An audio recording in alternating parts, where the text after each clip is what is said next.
¿Me puede hablar, por favor? Sí, sí, se escucha. Escucho. Bien, buen día. Con la disculpa del caso, el día de ayer estaba pasando biotecnología y al final de mi clase se cortó el internet toda la mañana y no pude pasar la clase de bioquímica. Antes de comenzar con el avance de la materia, ustedes tenían que dar examen, ¿no? El día de ayer. ¿Verdad?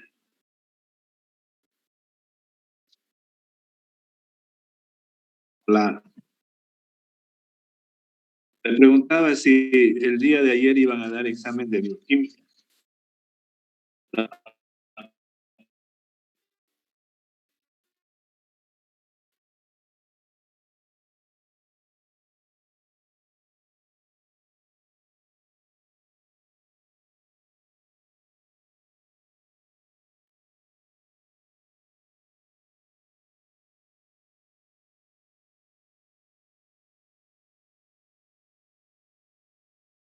Avanzamos ahora.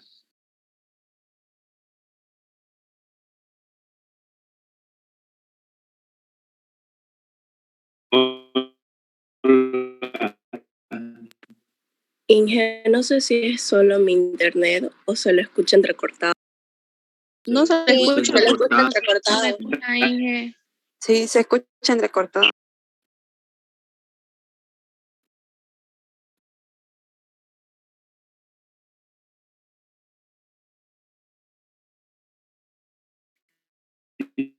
No, salió su voz de forma interrumpida y no le escuché nada. A ver, ¿me puede hablar otro, por favor? No es que el internet mío sigue. Nosotros Se escucha entrecortado, Inge. Ingeniero, Inge, es que se nosotros escucha entrecortado.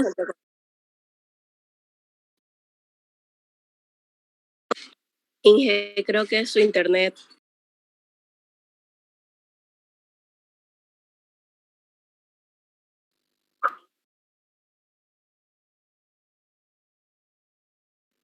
No le escucho.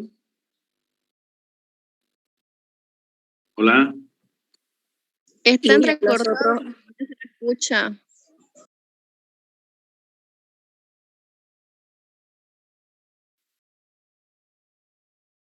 ¿Me escuchan? A ver lo que me están escuchando de manera normal. ¿Alguien me puede hablar, por favor? Es decir, le decía que lo vamos a postergar el examen para la próxima semana. ¿Será que puedo pasar clase ahora? ¿Me escuchan? ¿Me están escuchando bien? Sí, se escucha. Ahora sí se escucha, Ahora sí, ingeniero. ingeniero, se le escucha bien. Bien, entonces le decía que el examen lo vamos a suspender para la próxima semana. Si ustedes tienen algún problema en el aprendizaje, pues pregunten, pues. Es la única forma de poder avanzar, si no, van a tener problemas. Ustedes tienen que preguntar si ustedes no entienden algo.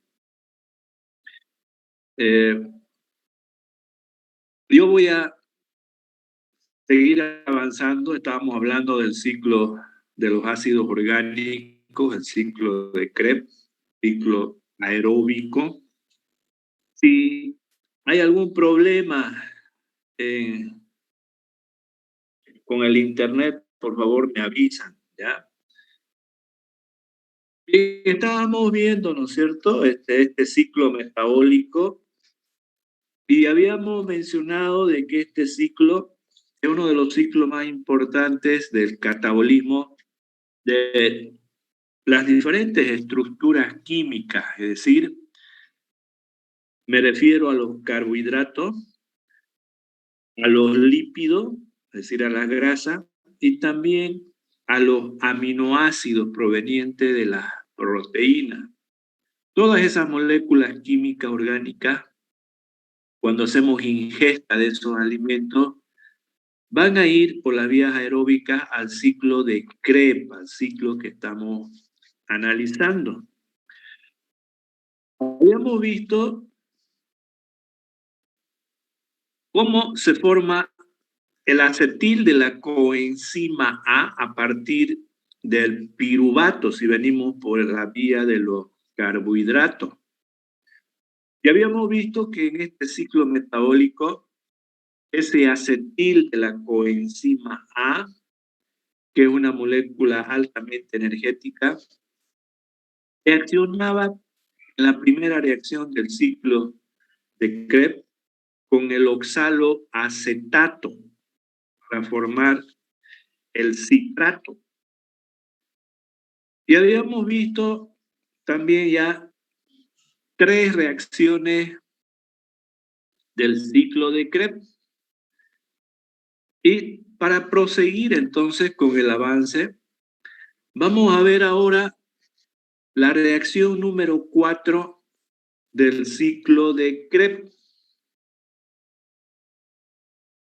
Es el que ustedes tienen en su pantalla. En la reacción número 4, el alfa-cetoglutarato, que era el intermediario, el producto que se formaba en la reacción número 3 del ciclo de Krebs, ahora este alfa-cetoglutarato se va a oxidar. Si nosotros vemos el número de átomos de carbono son 5, ¿no es cierto? En la reacción anterior habíamos visto que hay una descarboxilación. El citrato que tenía 6 átomos de carbono perdió 1 y ahora tenemos 5 átomos de carbono en el alfa-cetoglutarato. Si nos fijamos en la estructura química de esta molécula, que es el sustrato para la reacción número 4 del ciclo de Krebs, vemos que aquí hay una función ácida. Tenemos una función ácida. Tenemos acá este carbono número 2 con doble enlace con el oxígeno. Es una acetona. Ahora, estos otros carbonos están unidos al hidrógeno y a estos carbones de acá. Entonces, si nos fijamos en la estructura en general del alfa-cetoglutarato, vamos a ver que esta parte de la molécula química es parecida al piruvato. Es decir, esto de acá, tenemos un grupo ácido, carbono, doble enlace oxígeno. Y este carbono unido al grupo metil. Entonces, esta parte de aquí se parece mucho al piruvato. Por tanto, esta reacción de acá, la reacción número 4 del ciclo de Krebs, es idéntica a la reacción en la cual el piruvato forma el acetil de la coenzima A. Es decir, esta reacción de acá es idéntica. ¿Qué significa de que sea idéntica? Es el mismo mecanismo de reacción. En este caso, este alfa-cetoglutarato va a formar el succinil-CoA, otra molécula altamente energética, en este caso del ciclo de Krebs. Para poder comparar entonces esta reacción con la reacción del piruvato en la formación del acetil de la coenzima A, voy a volver a esa lámina para ver de qué esta reacción es idéntica. Porque esa ya lo vimos nosotros en la clase anterior.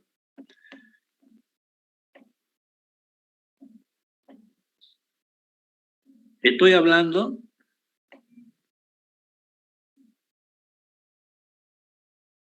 de esta reacción. El piruvato más NAT más coenzima A forma el acetil de la coenzima A más NAT más dióxido de carbono más agua. Habíamos visto este mecanismo de acá. ¿No? Rápidamente le voy a recordar. Habíamos visto, este era el piruvato, ¿no es cierto? Este es el intermediario final del ciclo de la glucólisis. El piruvato. Fíjense ustedes, este grupo de acá es una función ácida. Este segundo carbono está unido por un doble enlace. Es un grupo cetónico y unido a un grupo metil. Le decía yo que en la reacción número 8, esto de acá es parecido al piruvato, le decía, ¿no es cierto? Es decir, este es el piruvato. Fíjense, ácido y el grupo cetónico, carbono doble enlace oxígeno. Entonces, en este piruvato habíamos visto de que este carbono es el carbono con el cual va a reaccionar el piruvato, ¿no? Habíamos visto en este mecanismo de reacción que este piruvato, este de acá, se va a transformar, decíamos, en el acetil de la coenzima A. Este es el acetil con 2 átomos de carbono. Carbono doble enlace oxígeno y el grupo metil. Este es el acetil. Y este es la coenzima A, este es el portador de grupos aciles, decíamos, ¿no es cierto? Este es el acil, el acetil. Entonces, esta molécula es altamente energética. ¿Por qué altamente energética? Porque si hay una hidrólisis, si hay un rompimiento de este enlace, se va a liberar una gran cantidad de energía. Por eso que habíamos mencionado que la coenzima A es un portador de grupos aciles, ¿no? Este es el que va a activar a esta para que se produzcan las reacciones químicas. Entonces estamos transformando el piruvato en acetil de la coenzima A con 2 átomos de carbono y el tercer átomo de carbono se desprende como dióxido de carbono, que es este de acá. Entonces, este piruvato, ¿verdad?, va a reaccionar en este carbono con doble enlace oxígeno, que es el sitio activo del piruvato. Y decíamos de que en esta reacción de transformación de piruvato en acetil de la coenzima A, va a trabajar un complejo enzimático. Es decir, este complejo tiene 2 enzimas que tienen actividades diferentes. 3 enzimas que tienen su actividad diferente, ¿no es cierto?, en ese complejo enzimático. Entonces va a actuar con la primera enzima. Esta es la primera enzima. ¿Qué se llama esta enzima? Piruvato descarboxilasa. Es decir, esta enzima tiene la función de descarboxilar, de eliminar dióxido de carbono, es decir, esto de acá, ¿no? Este grupo ácido lo va a eliminar en forma de dióxido de carbono. Eso es lo que hace esta enzima. Y para que trabaje esta enzima necesita, decíamos, una coenzima, la tiamina pirofosfato. Entonces, esta primera, como este es un complejo enzimático, decíamos que todos estos son intermediarios, no salen del sitio activo de la enzima, del complejo enzimático. Entra el piruvato y va a salir el acetil de la coenzima A y el dióxido de carbono, ¿no? Una vez que se completa la reacción. Todos estos de acá son intermediarios de la reacción química. Entonces, este piruvato va a reaccionar con esta enzima, con la piruvato descarboxilasa, pero para que trabaje tiene que estar presente la tiamina pirofosfato. La tiamina pirofosfato hemos dicho que tiene un anillo de tiazolio. Este de aquí es un sumidero electrónico, porque tiene carbono con carga negativa, es decir, es un carbanión, nitrógeno con carga positiva y este doble enlace. Entonces, esta estructura, este anillo de acá, le permite a la tiamina pirofosfato ser un sumidero electrónico, ¿no? Entonces, va a reaccionar el piruvato con la enzima y con la tiamina pirofosfato, y decíamos que va a formar este intermediario. Acá va a desprender el dióxido de carbono, ¿no? Posteriormente, habíamos dicho de que va a actuar una segunda enzima. Esta segunda enzima tiene como enzima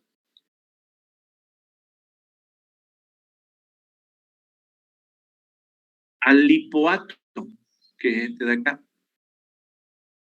Entonces, esta segunda enzima con el lipoato, decíamos que este lipoato es un portador de grupos aciles y de hidrógeno. Por tanto, este de acá, este lipoato tiene, en este anillo tiene azufre, ¿no?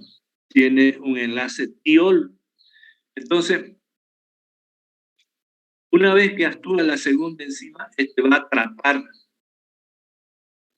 a la molécula de la descarboxilación del piruvato y posteriormente esa enzima lo va a transferir al otro portador, es decir, la segunda enzima que está trabajando con el lipoato, este lipoato entonces es el que el azufre va a formar un enlace con el carbono y posteriormente este grupo de acá va a ser transferido a la otra coenzima.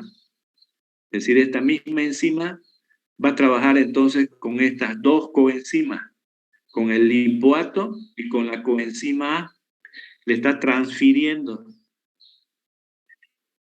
el grupo acetil a la coenzima A y va a formar el acetil de la coenzima A. Una vez que lo transfiere, para que regenere el lipoato, porque ahora ya está en su forma reducida, tiene que estar en su forma oxidada para que nuevamente trabaje el lipoato, entonces se produce la tercera reacción con esta enzima, con la dihidrolipoil deshidrogenasa. Es decir, es una reacción de oxidación y reducción, es decir, va a tomar estos hidrógenos y va a regenerar al lipoato, es decir, al enlace azufre-azufre. Lo va a regenerar a este de acá. Y estos hidrógenos entonces van a ser tomados a través de esta reacción con la deshidrogenasa por el grupo prostético de la enzima, que es el FAT. Toma estos dos hidrógenos y se forma el FAT-H, que es su forma reducida del FAT, y lo va a transferir estos electrones al NAT. Y este NAT ya en su forma reducida es la que va a ir al ciclo, decíamos, de la fosforilación oxidativa que vamos a ver posteriormente. Entonces, ¿qué es lo que en este mecanismo de reacción? Decíamos que es un complejo enzimático con 3 enzimas, 1, 2 y 3 enzimas. 5 coenzimas, la tiamina pirofosfato, el lipoato, la coenzima A, el FAT y el NAT. Entonces, la tiamina pirofosfato trabaja con la primera enzima. El lipoato y la coenzima A con la segunda enzima, con esta de acá. Y el FAT y el NAT con la tercera enzima. ¿Por qué les vuelvo a mostrar esta reacción? porque la que vamos a ver ahora, la reacción número 4 del ciclo de la glucólisis, decíamos que es idéntica a esa reacción que acabo de repasarles, porque eso ya lo vimos con detalle en la clase anterior.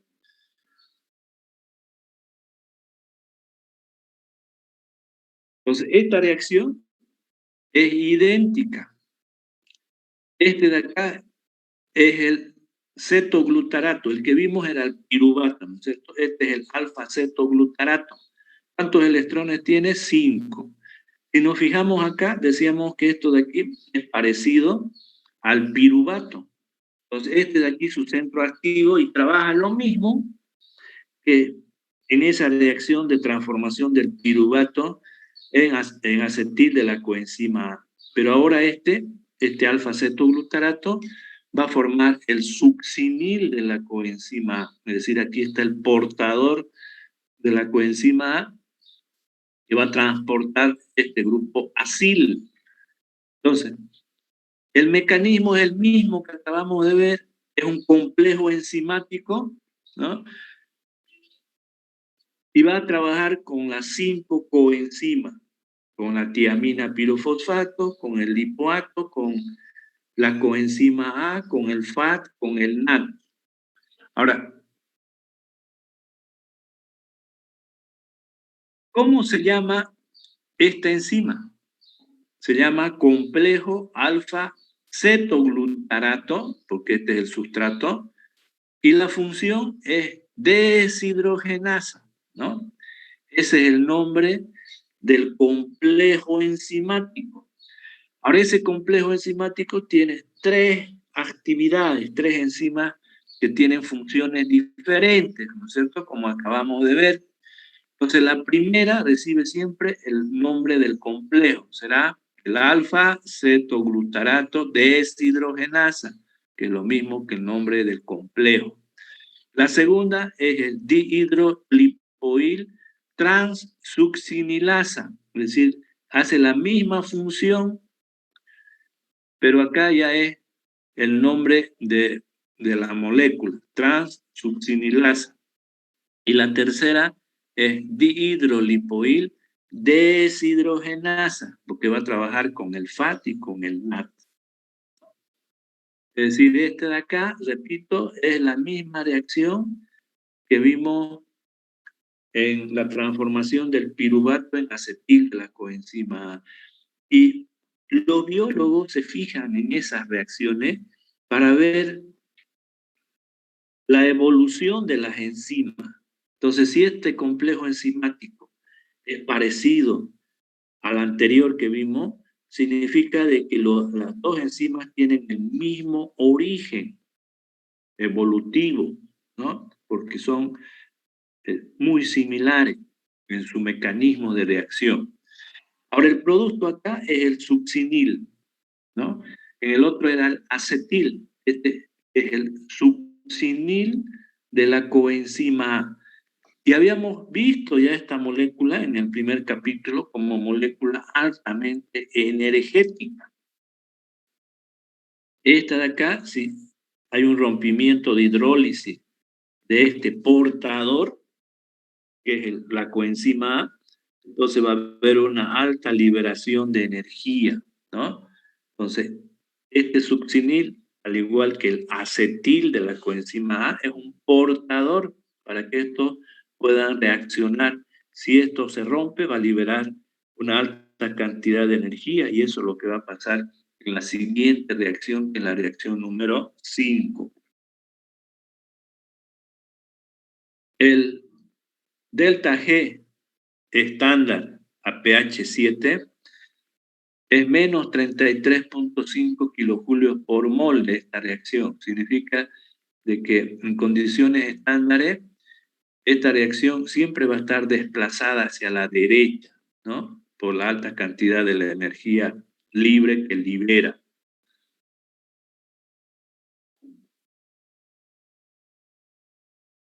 La reacción número 5, entonces ahora del ciclo de Krebs. Una vez formada este intermediario altamente energético, que es el succinil de la coenzima A, molécula altamente energética. Entonces, esta molécula, cuando libere la coenzima A, cuando haya una hidrólisis, cuando haya un rompimiento de este enlace, va a liberar trabajo útil. Por tanto, a nivel de sustrato, se va a sintetizar el ATP, ¿no? Es decir, este succinil de la coenzima A va a almacenar parte de la energía que va a liberar como ATP. Sin embargo, durante muchos años, en los animales, entre ellos está el hombre, la molécula que se transformaba captando esta energía era el GDP. El GDP más el fosfato inorgánico formaba el GTP, es decir, esta enzima es una isoenzima. En algunos, bueno, vayamos de a poco. Decíamos que normalmente en los animales y en las personas, el que recibía la energía proveniente del succinil era el GDP, es una molécula parecida al ADP, que tiene la misma función, y reaccionaba con el ATP para formar el GTP. Este es equivalente energéticamente al ATP. Sin embargo, ahora se ha descubierto que en los animales y en las personas, esta enzima es una isoenzima, es decir, que hay células en algunos tejidos del sistema que en vez de recibir esa energía en términos de GDP para formar el GTP, directamente el ADP se transforma en ATP. Normalmente esta reacción es la que aparece en los vegetales, en las plantas, ¿no? Sin embargo, este es equivalente a esto en términos de energía, ¿no? Entonces, cuando hablamos del GDP es equivalente al ADP, el GTP es equivalente al ATP, porque hay una enzima que los transforma estos dos. Si se forma el GTP, se va a transformar en ATP. Si hay ATP, se puede transformar en GTP sin un gasto energético. Entonces, en los sistemas biológicos estamos formando un ATP a nivel de sustrato en las reacciones intermediarias del ciclo de Krebs, ¿no? Se está sintetizando ATP en la reacción número 5, ¿no? ¿Y por qué se sintetiza directamente el ATP en una reacción a nivel de sustrato? Es porque esta molécula es altamente energética. Si ustedes se acuerdan del ciclo de la glucólisis, lo mismo, ¿no es cierto? Habíamos formado en la reacción número 6 una reacción, un intermediario altamente energético, y debido a eso se sintetizaba ATP a nivel de sustrato. Lo mismo está pasando acá, porque esta molécula es altamente energética. Ahora bien, ¿qué es lo que también nos interesa analizar aquí, ¿no? Es importante, me voy a detener un poquito para analizar cómo se forma esta reacción, ¿no? Si ustedes me prestaron atención cuando hablaba en el capítulo de bioenergética y hablábamos de la formación del ATP, ¿no? Este de aquí, y cómo reaccionaba el ATP o el ADP, ¿no? Con las moléculas orgánicas en términos de energía, y hablábamos de que no solamente es una transferencia de calor, porque no se transmite así, ¿no es cierto? El calor, la energía, no estoy hablando de calor. ¿Cómo se transfiere la energía en estas reacciones bioquímicas, ¿no? Es decir, pareciera que le está entregando la energía al ADP y el ADP va a reaccionar con el fosfato inorgánico y va a formar el ATP, ¿no es cierto? Pareciera que fuera así. A ver, voy a volver a porque esto es importante. Van a haber muchas reacciones de estas y quiero que ustedes entiendan bien los mecanismos de reacción, ¿no? Les hace falta, porque en Orgánica 2 es donde deberían aprender todos los mecanismos de reacción para que ustedes no tengan problemas en las reacciones bioquímicas. Entonces, a ver, volvamos a analizar esta reacción. Decíamos, esta molécula es altamente energética, ¿no? Que si se rompe este enlace y se desprende el portador, que es la coenzima A, porque es el grupo tiol, fácilmente se rompe y libera gran cantidad de energía. Entonces, en la reacción nosotros lo que hacemos es escribir esta molécula altamente energética, cuando se rompe, al romperse este se va a formar el succinato, ¿no? Forma el succinato. Y esa energía, decimos, ¿no es cierto? Parte de esa energía liberada se va a almacenar en el ATP por la reacción del ADP más el fosfato inorgánico, forma el ATP. Eso estamos diciendo, ¿no? ¿Verdad? Que gracias a esta energía, esa energía va a ser almacenada aquí con la reacción del ADP más el fosfato inorgánico. Y al romperse este enlace, este otro producto que es la coenzima A, el portador de electrones, ¿no? de grupos aciles. Eso decimos, ¿no es cierto? Pero en la realidad, cuando hablamos en el capítulo de bioenergética, hemos visto de que cuando existe el ADP, el fosfato, el ATP, el fosfato inorgánico, no es así en la realidad lo que pasa, ¿no? Por ejemplo, en esta reacción, ¿cómo realmente pasaría la reacción? ¿Cómo sería, no? Porque no es una liberación y esto lo va a agarrar.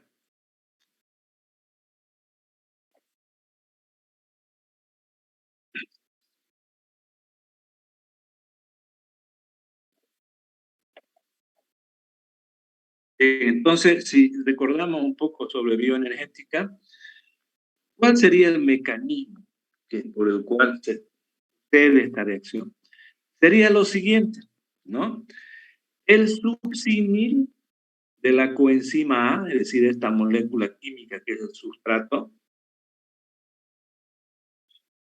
primero reaccionaría, esto está en el sitio activo de ¿quién? De la enzima, ¿verdad? De la enzima. Esto está catalizado por una enzima. Entonces, esa enzima tiene un sitio activo. Y ese sitio activo tiene un aminoácido siempre, porque es una proteína, la enzima. En este caso, siempre el aminoácido es la histidina, ¿no? Es la histidina. Bien, entonces, imagínense ustedes una enzima, una proteína, un complejo, una enzima, ¿no es cierto? Que tiene un centro activo que es la histidina, que es un aminoácido de la proteína. Entonces, esa enzima lo que hace es, en el sitio activo está el succinil-CoA y están estos de aquí, en el sitio activo, ¿no? Entonces, este succinil de la coenzima A va a reaccionar con el fosfato inorgánico. Es decir, este no va a reaccionar con este directamente para dar esto. No es eso, decíamos, ¿no es cierto? Este de aquí, cuando esto se rompe, este va a ingresar acá. Por tanto, en el sitio activo de la enzima, ¿no? Se va a formar este succinato. Aquí va a venir el grupo fosfato inorgánico, acá, porque esto se está rompiendo. Se rompe y este fosfato inorgánico se une a este carbono. Entonces, este succinil ya es el succinil fosfato, porque ya liberó la coenzima. Es succinil fosfato, porque este está unido ahora a este carbono. Ahora, y lo libera a la coenzima A, que es este de aquí. Ahora, Ese intermediario, el succinil fosfato, ¿no?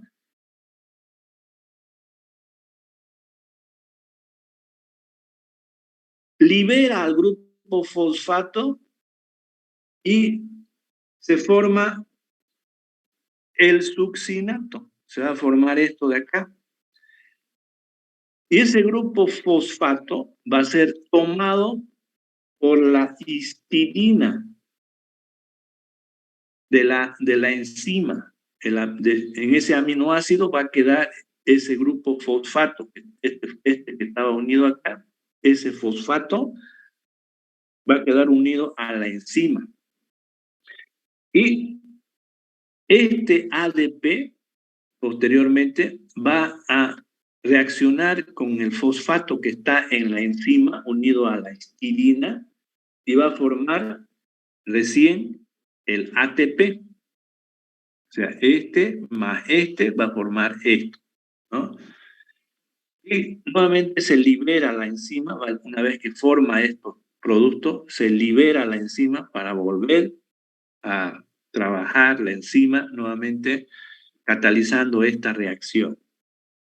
Eso es lo que decíamos cuando hablábamos del ATP. Lo estoy volviendo a repetir porque es importante cómo trabajan con un mecanismo de reacción. Resumiendo, este de acá, como es altamente energético, se rompe y aquí va a entrar el grupo fosfato inorgánico. Posteriormente se va a liberar ese fosfato inorgánico, el fosfato inorgánico va a quedar en la enzima y va a liberar el succinato. Ya liberó esto, y posteriormente este fosfato que está retenido en la enzima a través de la histidina va a reaccionar con el ADP para formar el ATP. Ese es el mecanismo. Bien.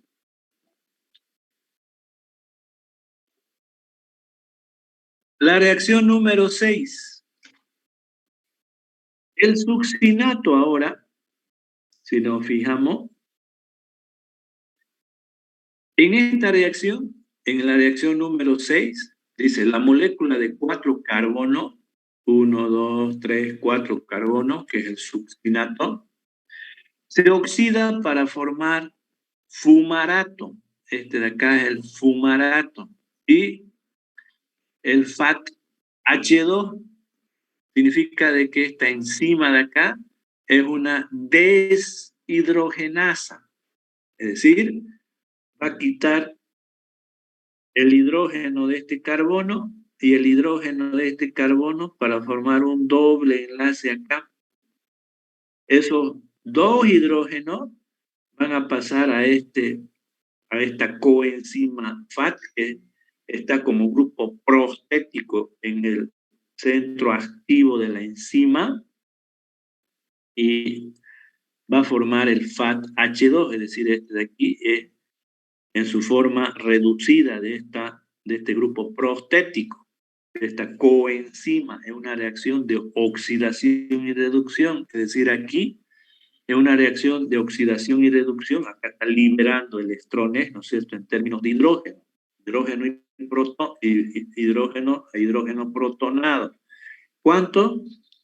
Están liberando dos hidrógenos protonados y 2 electrones, es decir, 2 hidrógenos, uno de acá y otro de acá. Por tanto, aquí forma un doble enlace, que es este de acá, y esa estructura química se llama fumarato.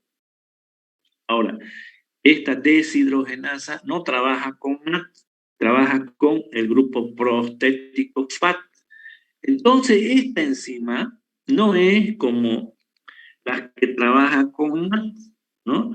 Esta enzima de acá no se encuentra disuelto en la matriz mitocondrial, es decir, el ciclo de Krebs se lleva a cabo dentro de una matriz de la mitocondria, del organulo llamada mitocondria, que es el organulo que utiliza las células para producir energía, es decir, almacena la energía en términos de ATP. Entonces, cuando ustedes vean este de acá, este grupo prostético, significa de que esta enzima de acá no está soluble. Las deshidrogenasas normalmente están solubles en la matriz mitocondrial. Esta no, esta enzima es insoluble, significa que está unida a unas proteínas de algún tejido, en este caso está unido a la membrana interna de la mitocondria, es decir, a unas proteínas que tiene la membrana interna de la mitocondria, mirando hacia el espacio, hacia la matriz mitocondrial. Ahí están unas proteínas que están unidas a esta proteína que es esta enzima. Entonces ustedes imagínense que esta enzima es parte de la membrana interna de la mitocondria, ¿no? Y en esa enzima, en esa proteína, está este grupo prostético que va a recibir los electrones y protones del succinato y posteriormente ahí de esa membrana lo va a transferir los electrones y protones a otros portadores de electrones en el ciclo de la fosforilación oxidativa, cuando veamos ese ciclo. Entonces, lo más importante que ustedes quiero que aprendan es de que cuando tenemos esta coenzima, que es un grupo prostético, significa de que esta enzima es insoluble, es parte de una proteína que tiene una estructura. En este caso, está fija a la membrana interna de la mitocondria. Bien, entonces esta reacción también es una reacción de oxidación y reducción, es decir, las energías que está desprendiendo los intermediarios están en términos de electrones altamente energéticos, ¿no es cierto? Y una de ellas es este de acá, el portador de estos electrones altamente energéticos.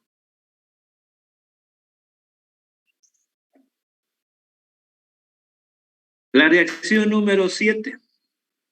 Una vez que se forma el fumarato, entonces fijémonos ahora en la estructura química. ¿Dónde va a reaccionar el fumarato? Entonces tenemos acá carbono-carbono, doble enlace, ¿no es cierto? Enlace sigma, enlace pi, enlace débil. Entonces será a esta altura donde va a reaccionar. Y lo va a hacer con el agua, es decir, va a haber una hidrólisis. Reaccionar con el agua, la parte del hidrógeno va a venir a este carbono y el OH del agua va a venir a este carbono, es decir, este de acá, la función alcohol, este de acá, del agua, viene al carbono número 2 y el hidrógeno al carbono número 3, ¿no? Entonces, ahora esta reacción es el malato, ¿no? El malato.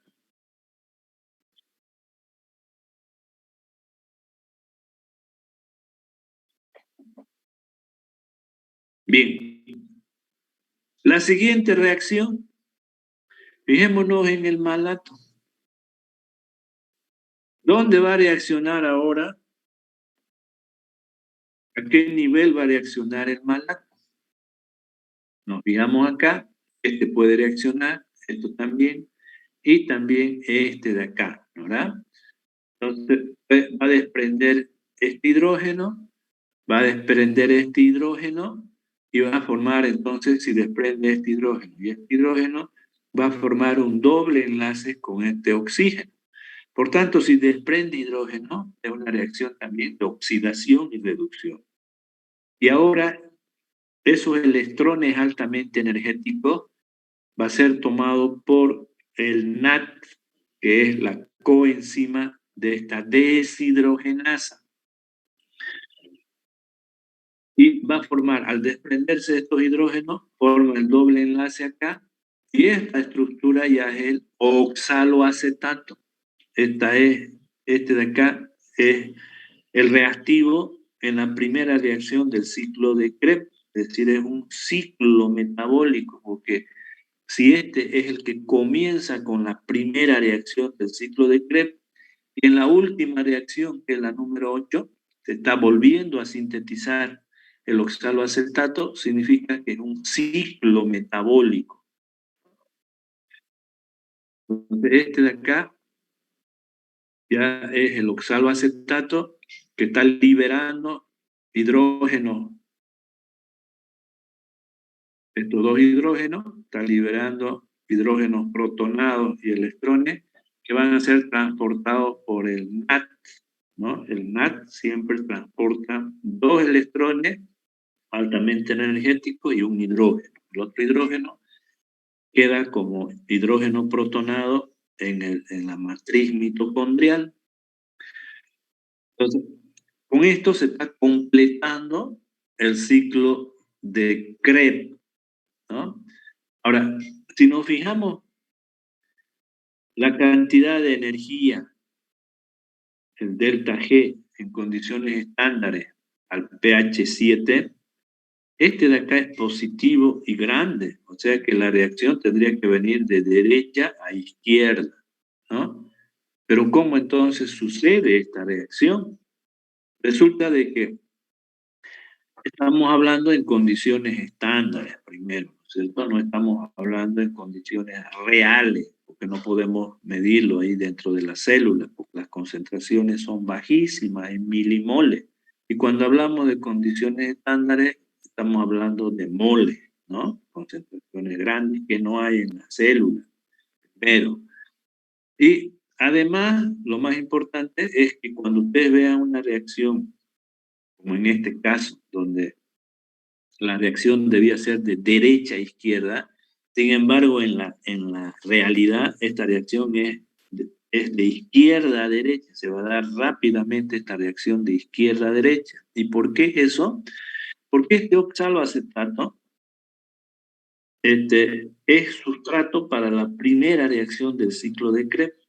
Es decir, este oxaloacetato inmediatamente va a reaccionar con el acetil de la coenzima A y va a formar el citrato, que es la primera reacción del ciclo de Krebs. Y eso lo podemos ver nosotros porque cuando medimos experimentalmente este oxaloacetato está en bajas concentraciones dentro de la célula. Significa de que esta estructura química, al estar en bajas concentraciones con relación a las otras, significa que esta participa de otras reacciones donde el oxaloacetato va por otras vías. Es decir, por ejemplo, este oxaloacetato decíamos que va a reaccionar inmediatamente con el acetil de la coenzima A en la primera reacción del ciclo de Krebs.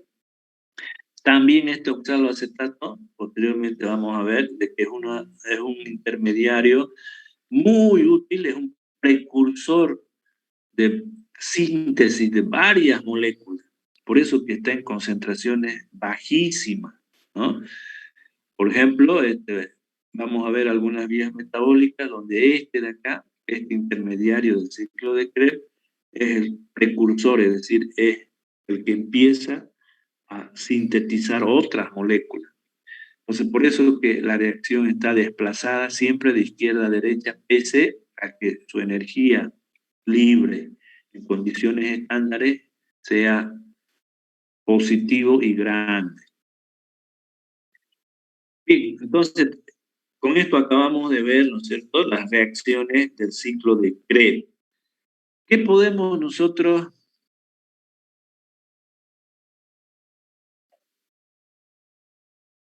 resumir de estas reacciones? Sobre todo si hablamos en términos energéticos, ¿no?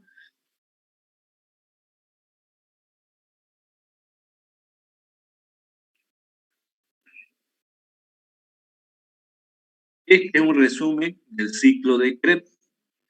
Fíjense ustedes este ciclo, que es muy energético. ¿Por qué? ¿Por qué es muy energético? Porque las estructuras químicas que provienen de los carbohidratos, de la grasa, de las proteínas, cualquiera que sea esa molécula, se van a oxidar completamente hasta dióxido de carbono, cualquier estructura química, ¿no?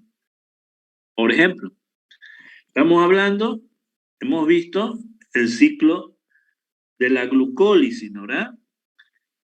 En el ciclo de la glucólisis habíamos visto el sustrato principal, que era la glucosa, y que a través de esas 10 reacciones del ciclo de la glucólisis se producía el piruvato.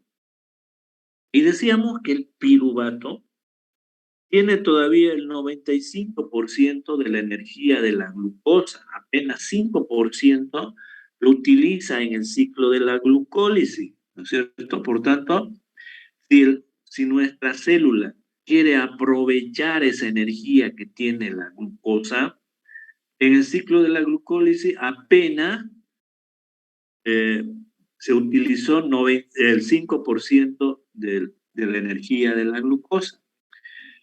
Entonces, la célula pues tiene que seguir oxidando al piruvato. ¿Y qué vimos entonces una vez que se forma el piruvato, que es este de aquí? Habíamos visto de que este piruvato, por las vías aeróbicas, porque si es vía anaeróbica, ¿no? Donde no hay oxígeno, entonces va a ir por las vías de la fermentación, ¿se acuerdan? Por ejemplo, hay microorganismos, tenemos nosotros células, como nuestros tejidos, que también van por esas vías de la fermentación para tomar energía, aunque esas vías no son energéticas, ¿no? Pero tiene que ir si no hay oxígeno. Sin embargo, si hay oxígeno, como en el caso nuestro, por ejemplo, que estamos respirando, una cosa es respirar, ¿no es cierto? Cuando nosotros respiramos, metemos aire a través de nuestros pulmones y nuestros pulmones son los que van a distribuir el oxígeno, ¿no? Para las vías aeróbicas dentro de la célula. A eso lo llamamos respiración. Pero eso es un mecanismo. Lo que nos interesa a nosotros es la respiración celular, es decir, el uso del oxígeno en los ciclos metabólicos, en lo que estamos viendo. Entonces, este piruvato que tiene el 95% todavía de la energía, por ejemplo, de la glucosa, digamos, si va por las vías aeróbicas, va a formar el acetil de la coenzima A. Aquí hay una descarboxilación. Al mismo tiempo, hay una reacción de deshidrogenación. Significa que este piruvato está desprendiendo electrones altamente energéticos, es decir, la energía está aquí, ¿no? Cuando se forma el acetil de la coenzima A. Aparte de ser esta molécula altamente energética, también hay electrones que se han desprendido y que esos electrones posteriormente van a almacenar su energía proveniente de la glucosa en el ciclo de la glucólisis, ¿no? Pues este acetil ya con 2 átomos de carbono, a partir, por ejemplo, del piruvato, es el que inicia el ciclo de Krebs. ¿Con quién va a reaccionar? Con el oxaloacetato, que es este de aquí, ¿no? En la primera reacción para dar el citrato. Ahora, una vez que forma el citrato, ya es una molécula con 6 átomos de carbono. Y esa es la que va a ingresar al ciclo de Krebs. ¿Y qué es lo más importante en este ciclo? Fíjense que en esta reacción número 3 hay una descarboxilación. Significa que que los carbones se están oxidando hasta dióxido de carbono. Acá ya se oxidó a dióxido de carbono. Lo mismo va a pasar acá. Hemos visto que en esta reacción número 3 hay una deshidrogenación, es decir, hay una reacción de oxidación y reducción, y el portador de electrones era el NAT, ¿no? Forma el NADH. Esta es una de las primeras reacciones del ciclo de Krebs de oxidación y reducción, porque va a llevar la energía para sintetizar ATP. Y además se está oxidando completamente el carbono. Otra reacción, que es la reacción número 4 que habíamos visto, aquí también es una reacción de deshidrogenación. También hay producción de NADH, es decir, hay desprendimiento de electrones altamente energéticos, ¿no? En la reacción número 4 con la que empezamos nuestra clase ahora. Entonces, esa es la segunda reacción de oxidación y reducción. ¿Dónde más se hace?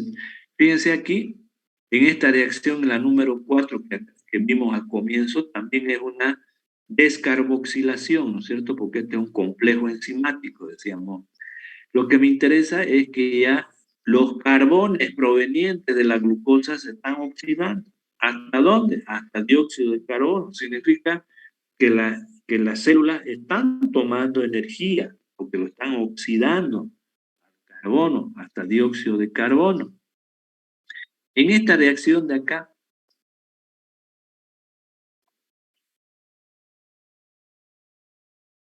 en la reacción número 5, ¿verdad? En esta reacción número 5. La 4 también era oxidación y reducción, la segunda reacción de oxidación y reducción. La reacción número 5. En esta reacción número 5 habíamos visto que como esta era altamente energética, el succinil, al igual que el acetil, entonces se va a sintetizar ATP directamente a nivel de sustrato. Entonces tenemos que ver que hay una reacción que es la número 6, que va a almacenar energía en términos de ATP. La reacción siguiente, la número 6, si nos fijamos en esta reacción de la número 6, también es una reacción de oxidación y reducción. Está desprendiendo electrones altamente energéticos. Pero aquí ya es otra coenzima, ¿no es cierto? Es el FAT y no es el NAT, pero también es una reacción de oxidación y reducción.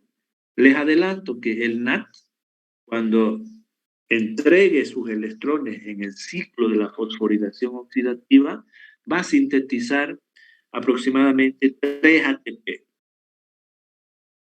Y el FAT, este de acá, cuando entregue sus electrones en ese ciclo de la fosforilación oxidativa, va a sintetizar 2 ATP, es decir, el equivalente de este en términos de ATP es 2, y del NAT 3. Entonces esta es la tercera reacción de oxidación y reducción. 1, 2, 3. Y acá también se desprende energía en términos de ATP. Y habíamos visto de que la última reacción del ciclo de Krebs, la reacción número 8, también es una reacción de oxidación y reducción, desprendiéndose electrones altamente energéticos, ¿no? Entonces, cuando hacemos las evaluaciones energéticas y hablamos del ciclo de Krebs, este ciclo de Krebs es importantísimo porque está oxidando a las moléculas orgánicas, hasta dióxido de carbono, y está tomando energía en términos de reacciones de oxidación y reducción. ¿Se acuerdan que les decía que las reacciones de oxidación y reducción son las más importantes en biología porque ellas son las que van a llevar los electrones energéticos hacia un ciclo donde va a almacenar esa energía de las estructuras químicas en términos de ATP? Y eso es lo que está pasando acá, eso es lo que me interesa que entiendan, de que esta molécula está oxidando completamente a las moléculas orgánicas y hay 4 reacciones de oxidación y reducción, 3 con el NADH y 1 con el FADH, y al mismo tiempo también en este ciclo se sintetiza, se almacena energía directamente a nivel de sustrato en términos de ATP, ¿no? Significa entonces de que si hacemos un balance energético en términos de ATP, directamente de aquí a partir del acetil, sin tomar en cuenta la transformación del piruvato en acetil de la coenzima A, directamente en el ciclo de Krebs, cuando hagamos el balance de energía, vamos a decir cuántos NADH, cuántos FADH se sintetizan y cuántos ATP se forman. Entonces vamos a decir 1 NADH, 2 NADH, 3 NADH, ¿no? Y un FADH y un ATP. Entonces, como decimos que un NADH es equivalente a 3 ATP, entonces 1, 2, 3 por 3, 9 ATP. Este es equivalente a 2 ATP. 9 más 2. 9 más 2, 11 ATP, ¿cierto? 11 ATP. Y con este de aquí, 12 ATP. ¿No? Entonces, en estas reacciones de oxidación y reducción, estos portadores de electrones son los que van a llevar ahora a ese ciclo importante, la fosforilación oxidativa, donde se va a sintetizar el ATP. Ese es el ciclo de Krebs, ¿no? En términos energéticos.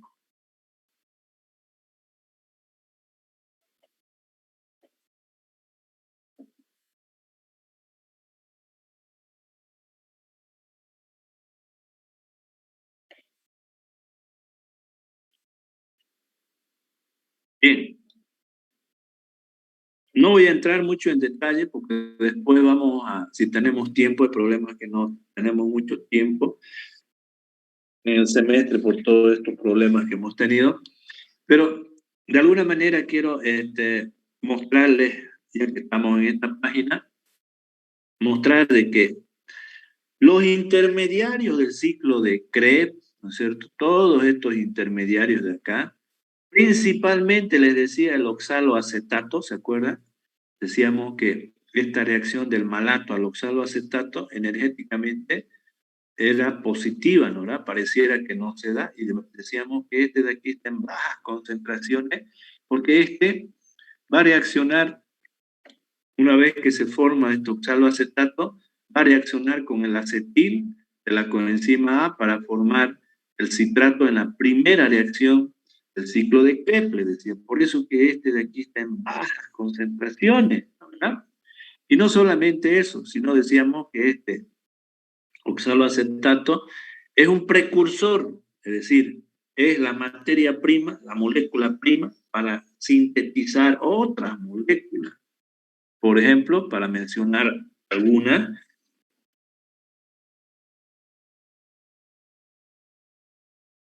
este ciclo de acá es importante, el ciclo de la gluconeogénesis, es decir, este oxaloacetato, que es intermediario del ciclo de Krebs, es el que va a formar glucosa en el hígado a partir de un ciclo que vamos a ver que es la gluconeogénesis, ¿no?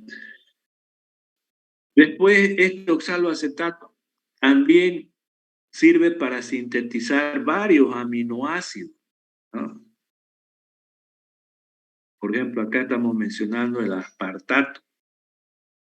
Hay varios aminoácidos que se sintetizan a partir del oxaloacetato.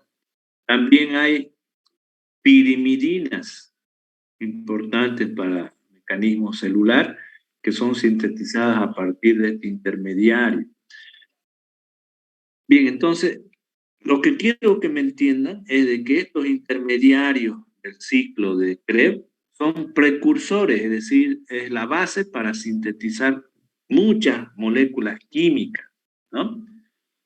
Y cómo se va a gastar estos intermediarios y para que continúe el ciclo de Krebs, existen las reacciones anapleróticas que llamamos, es decir, son reacciones que le permiten sustituir, es decir, sintetizan intermediarios para que no se corte el ciclo de Krebs. Por ejemplo, este de acá es una vía anaplerótica. Por ejemplo, este piruvato que se forma en la glucólisis, decíamos que lo normal es que forme el acetil de la coenzima A e ingrese al ciclo de Krebs, pero también este piruvato puede reaccionar con el ATP y va a formar el oxaloacetato, ¿no? Con el dióxido de carbono. Este de aquí, este tiene 3 átomos de carbono, más 1, son los 4 que necesita el oxaloacetato. Piruvato más dióxido de carbono más ATP forma oxaloacetato más ADP Y esa reacción ya es una reacción anaplerótica, es decir, es una reacción, ¿no es cierto?, que permite sintetizar intermediarios del ciclo de Krebs. Así como se gastan, también se reponen entonces, ¿no? Eso es lo importante en estas vías anapleróticas, les sirve para reponer lo que se está gastando en los intermediarios que se utilizan como síntesis. Eso es lo más importante. Por ejemplo, aquí otro intermediario importantísimo para síntesis es el alfa-cetoglutarato. Este también es la base para sintetizar una gran cantidad de aminoácidos, ¿no?, para la construcción de las proteínas. Lo mismo este succinil de la coenzima A es importantísimo para síntesis. Y también hay reacciones anapleróticas que forman, por ejemplo, a partir de ácidos grasos, y algunos aminoácidos van a sintetizar el succinil de la coenzima A. Entonces, para no complicarlo, no voy a entrar en detalle, lo vamos a tratar de ver en algunas otras vías, estas reacciones en las cuales estos intermediarios son la base para la síntesis, precursores para sintetizar moléculas químicas. Y para terminar con el ciclo de Krebs, voy a mencionar este ciclo que es importante principalmente en las plantas y en ciertos microorganismos, principalmente algunas bacterias. Es el ciclo del glioxilato. Este ciclo del glioxilato, las células lo utilizan para síntesis, no en el catabolismo, es decir, el ciclo de Krebs que acabamos de ver, ¿no?, donde el acetil de la coenzima reacciona con el oxaloacetato, ¿no es cierto?, para catabolizar las moléculas. Es este ciclo catabólico, es decir, a través de este ciclo se está tomando energía, la célula está tomando energía de estructuras químicas. Eso lo llamamos catabolismo, ¿no? Se están oxidando las moléculas, están liberando energía biológica. Ahora, sin embargo, en la célula, en ciertas células, principalmente en las plantas, en algunos microorganismos y también en algunas células de animales, existe el ciclo del glioxilato, que utiliza algunas enzimas del ciclo de Krebs. Entonces, aquí en esta lámina nos podemos dar cuenta qué enzima va a utilizar este ciclo del glioxilato, que no es catabólico, sino es sintético. Es decir, hay sistemas biológicos, por ejemplo, una semilla, ¿no? Una semilla cuando germina, es decir, cuando está desarrollando su planta en miniatura, no tiene fotosíntesis, ¿no es cierto? Porque no tiene hojas, no puede captar la energía solar. Y muchas veces esa semilla está bajo la tierra. Entonces tiene que utilizar su material energético, por ejemplo, esa semilla, ¿verdad? Y normalmente esos sistemas también pueden producir, sintetizar azúcares a partir de moléculas sencillas, de 2 átomos de carbono, de 3 átomos de carbono, etc. Pueden ellos sintetizar azúcares para su sobrevivencia, ¿verdad?, para su mecanismo. Entonces, por ejemplo, en este caso vamos a ver este ciclo del glioxilato. Utiliza las primeras reacciones, las dos primeras reacciones del ciclo de Krebs, es decir, la síntesis de citrato, la síntesis de isocitrato. No lo voy a explicar porque esto ya lo explicamos, ¿no es cierto? Entonces, el acetil de la coenzima A reacciona con el oxaloacetato, forma citrato, isocitrato. Es lo mismo para este ciclo del glioxilato, ¿no? Sin embargo, acá ya no viene por aquí, porque no es catabolismo, no va a catabolizar nada, no va a catabolizar, no está tomando energía, sino va a sintetizar moléculas. Entonces, esa célula, principalmente las plantas, este isocitrato va a sintetizar el glioxilato y el succinato. Fíjense, el isocitrato es una estructura química con 6 átomos de carbono, 6. Va a formar entonces como producto el glioxilato, que tiene 2 átomos de carbono, son 2 grupos ácidos, este es el glioxilato, y el succinato, que tiene 4 átomos de carbono, ya lo hemos visto en el ciclo de Krebs. Entonces, se produce esa tercera reacción que es propia del ciclo del glioxilato. Como este es un intermediario del ciclo de Krebs, este producto de la tercera reacción del ciclo del glioxilato, este intermediario es intermediario del ciclo de Krebs, entonces va a seguir hasta la formación del oxaloacetato, es decir, se va a transformar en fumarato, malato, oxaloacetato, porque estas enzimas son las que van a catalizar al succinato.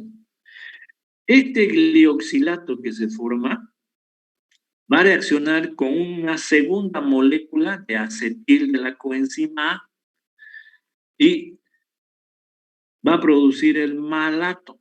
Este tiene 2 átomos de carbono, el acetil 2 átomos de carbono, a través de esta enzima, la malato sintasa, porque está sintetizando al malato, se produce el malato, ¿no?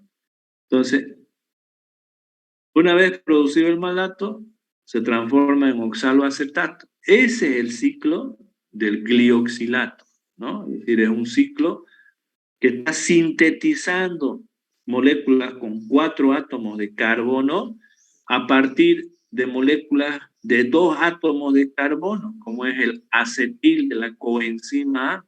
Por tanto, son reacciones de síntesis que utiliza parte de la enzima del ciclo de Krebs. Eso es el ciclo del glioxilato, es decir, es un ciclo de síntesis que tienen algunas células y que es importante cuando no hay fotosíntesis, principalmente en la planta o en los microorganismos que producen fotosíntesis.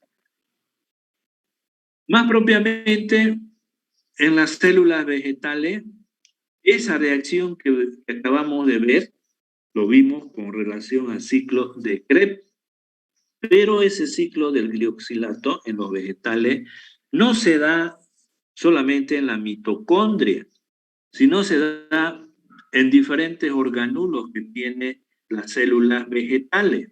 Por ejemplo, esta es lo que sucede en una planta, en una célula de una planta. Por ejemplo, decíamos que como no hay fotosíntesis, porque no tiene, por ejemplo, decíamos una semilla, ¿no? ¿Verdad? Una semilla puede tener etanol, ¿no? En el citoplasma. Puede tener acetato. Esta molécula tiene 2 átomos de carbono, ¿no? ¿Se acuerdan que les decía que el ciclo del glioxilato es para sintetizar moléculas a partir de moléculas sencillas de 3 átomos de carbono o de 2 átomos de carbono, sobre todo. Estos de aquí son de 2 átomos de carbono. El acetil de la coenzima A tiene 2 átomos de carbono y va a producir moléculas, decíamos, con mayor número de carbono porque es una síntesis. Ahora, ¿cómo sucede en una célula de una planta? Entonces, puede partir del etanol o del acetato, que va a ingresar el acetato dentro de este organulo para producir el glioxilato. También puede provenir el precursor en términos de ácidos grasos. Es decir, este otro organulo, estas son las células adiposas. Este es un cuerpo lipídico. Entonces, acá se almacena los triacilglicerol, las grasas. Estas grasas, cuando van a ser utilizados en términos de catabolismo de energía, que después lo vamos a ver ahora, el ciclo de la beta-oxidación, se libera los ácidos grasos de estos triglicéridos, se va a desprender los ácidos grasos y el glicerol, ¿no? Estos ácidos grasos ahora van a pasar a este otro orgánulo, al glioxisoma. Y aquí, estos ácidos grasos tienen las enzimas de la beta-oxidación, que vamos a ver ahora si tenemos tiempo. Y va a formar el acetil de la coenzima A. Entonces, este acetil de la coenzima A, que se forma a partir de este ciclo de la beta-oxidación, también tiene 2 átomos de carbono, ¿no es cierto? Entonces, fíjense, puede venir por acá, por los ácidos grasos, para formar el acetil de la coenzima A, o de moléculas con 2 átomos de carbono para sintetizar el acetil de la coenzima A. Ahora, este acetil de la coenzima A, acuérdense que les explicaba anteriormente, son los que van a, el acetil de la coenzima A reacciona con el oxaloacetato en el ciclo de Krebs, esta es la primera reacción del ciclo de Krebs, forma el citrato, el isocitrato, que es la segunda reacción del ciclo de Krebs, y como este es el ciclo de glioxilato, forma, decíamos, el succinato, que es un intermediario del ciclo de Krebs, y el glioxilato, ¿no? Y este glioxilato decíamos que va a reaccionar con otra molécula de acetil de la coenzima A para dar el malato y el oxaloacetato. Estos son también del ciclo de Krebs. Ahora, este succinato, fíjense, no va a seguir el ciclo de Krebs porque este succinato va a salir ahora a las mitocondrias de la célula, ¿no? Y en la mitocondria tiene las enzimas del ciclo de Krebs. Por tanto, el succinato se transforma en fumarato, en malato, ¿no? Y este malato va a salir de la mitocondria y va a formar el oxaloacetato. Todo esto de aquí es parte del ciclo de Krebs. Hasta acá. Pero el malato se va a transformar en oxaloacetato ya en el citoplasma de la célula, ya no en la matriz mitocondrial, ¿no? Porque existen unas isoenzimas, es decir, enzimas parecidas a las que hay aquí, pero que están en el citoplasma de la célula. Este oxaloacetato, una vez que se forma, no va a reaccionar con el acetil de la coenzima A como lo hace aquí en el ciclo del glioxilato, sino que este oxaloacetato, como les mostré en las vías anapleróticas, este oxaloacetato va a formar el fosfoenol piruvato, es decir, va a ir por la vía de la gluconeogénesis y va a sintetizar el glucosa. ¿Sí? Lo que quiero que me entiendan, la glucosa, ¿no es cierto?, este combustible que se forma, ¿a partir de qué? De moléculas sencillas. La glucosa tiene 6 átomos de carbono, ¿no? Se está sintetizando en esta célula de la planta. ¿Y cómo se sintetiza la glucosa? A partir de moléculas de 2 átomos de carbono, como es el etanol, el acetato o de los ácidos grasos, ¿no? Provenientes de los triglicéridos que tiene almacenada la célula. Lo importante es que este se está transformando en 2 moléculas, en 2 carbones, que es el acetil de la coenzima A. Entonces, esto de aquí, a través del ciclo del glioxilato, está formando el succinato, y este succinato, que es parte del ciclo de Krebs, va a entrar a las mitocondrias y va a seguir el ciclo de Krebs, parte en la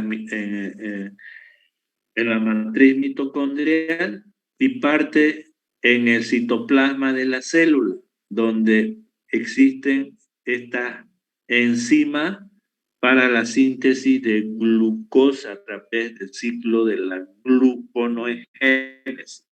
Es decir, esto de aquí ya es una vía sintética.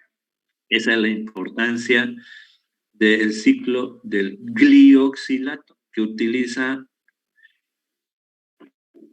algunas enzimas del ciclo de Krebs.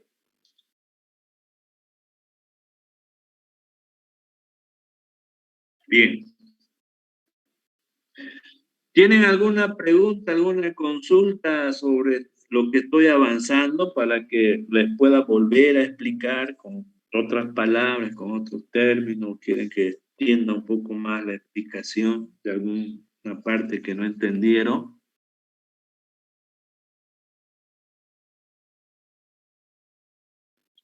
Hola.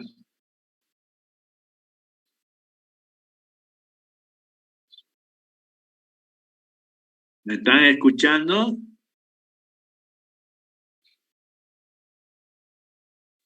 Sí, ingeniero. Sí, ingeniero. Bien, ¿tienen alguna pregunta, alguna consulta, algo que no han entendido? Por favor, háganlo, porque la bioquímica es una de las materias más importantes para ustedes. Cuando ustedes conozcan bien la bioquímica, ustedes van a poder interpretar todos los problemas que hay en la conservación, en las transformaciones. Por eso que es la química, ¿no es cierto?, la base para poder explicar esos fenómenos, principalmente en los sistemas biológicos que ustedes van a manejar. En la bioquímica ustedes ya van a ver, ustedes bioquímica aplicada con el ingeniero Hugo. Ahí ya prácticamente le va a gustar a ustedes la bioquímica porque ya van a aplicar a los sistemas biológicos, ya van a ver ustedes la bioquímica de los alimentos, ¿no? Pero esto es básico también para entender todas las reacciones. La química orgánica, todo su mecanismo es básico para entender las reacciones, ¿no? Esa ciencia no va a cambiar, esto va a seguir años y años, no va a cambiar, solamente avanza las investigaciones, ¿no es cierto? Se amplían los conocimientos, pero estas bases no cambian, por eso que son ciencias básicas. Y en base a esta ciencia básica ya podemos nosotros aplicar la ingeniería para poder producir, tener técnicas de producción, ¿no?, de conservación, de transformación, etcétera, de los alimentos. Por eso su importancia muchas veces nos cansa aprender todos estos mecanismos, pero si ustedes han visto bien la química orgánica, la química de alimentos, entonces no hay problema, porque los mecanismos, etcétera, son los mismos, ¿no? No nos estamos inventando nada en bioquímica, solamente estamos aplicando esos conocimientos para poder interpretar los millones de reacciones que pueden existir y conocer cuáles son las principales. Y en función a eso, pues se trabaja, ¿no es cierto?, en diferentes campos, en alimentos, en agronomía, en veterinaria, se trabaja en medicina, ¿no? Ahora se está yendo hacia el área de las vacunas, los medicamentos, etcétera, ¿no es cierto? Todos son mecanismos de reacción comunes, ¿no? Ya en sistemas biológicos. Por eso es que es importante desarrollar estas áreas biológicas, ¿no? Imagínense una vacuna, fíjense el laboratorio Pfizer, cuánto de plata ellos van a recibir por esa su vacuna o por el medicamento que nos va a llegar dentro de un mes más o menos. Ya vamos a tener un medicamento para el tratamiento, no muy efectivo, prácticamente con ese medicamento ya no nos vamos a morir, ¿no? Y esos laboratorios, esas empresas, tienen ingresos mucho mayores que los gobiernos, inclusive.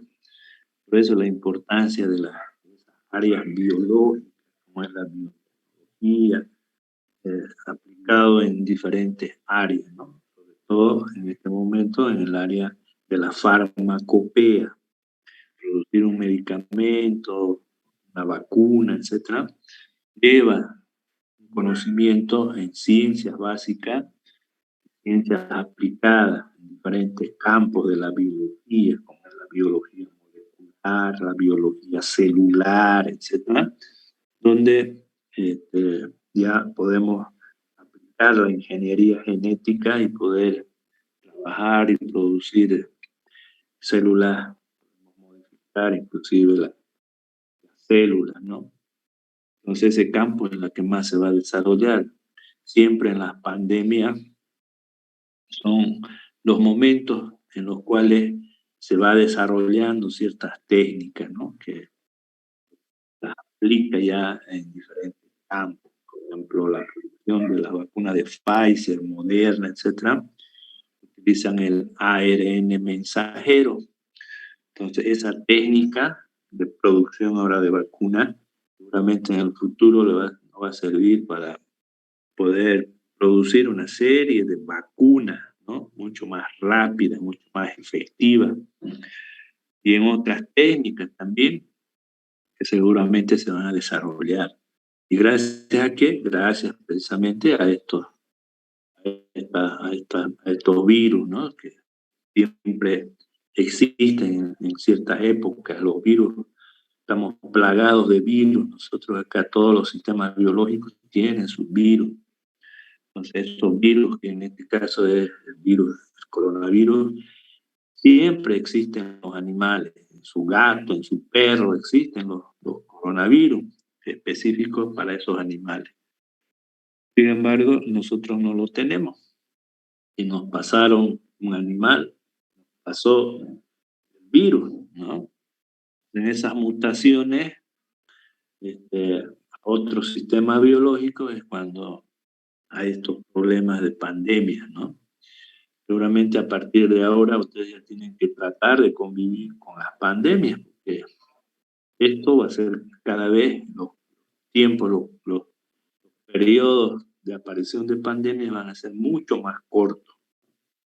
Entonces, seguramente ustedes que son jóvenes van a vivir, si sigue el comportamiento de nosotros de la misma manera, las pandemias van a ser mucho más cortos, en tiempos cortos, más pequeños, ¿no?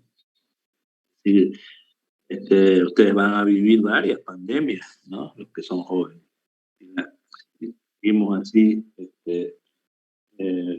con nuestros desechos, con la naturaleza, no cuidamos la naturaleza, etcétera. Entonces, esos cambios hacen de que podamos tener migraciones de virus mucho más rápido. Ustedes tienen que aprender a convivir con virus, ¿no? Esas mutaciones. Pero ya van a tener ustedes ya ciencia también más avanzada, ¿verdad?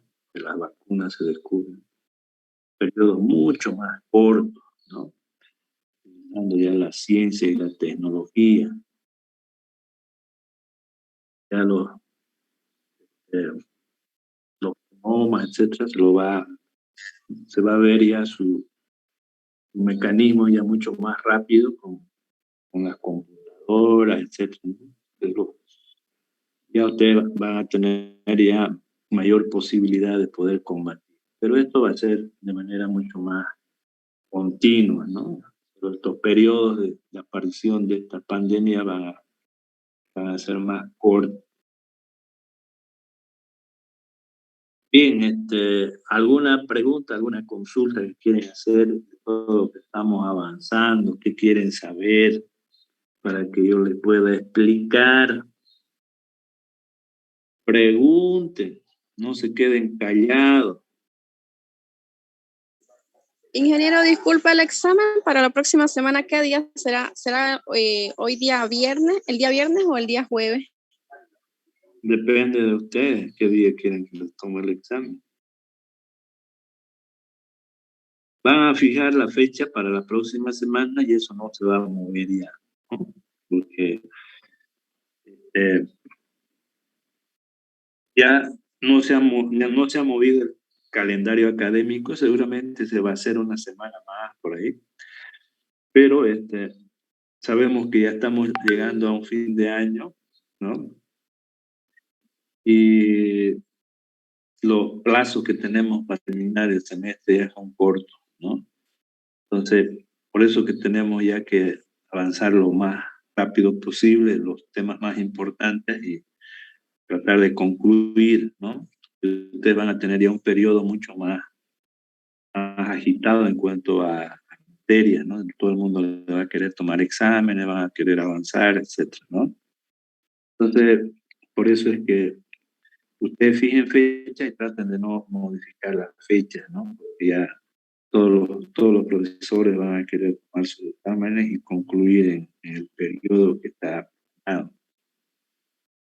Por eso que si ustedes van a fijar el examen la próxima semana, ya ese examen no se va a modificar, no se va a mover. El examen es sencillo, no lo voy a tomar un examen con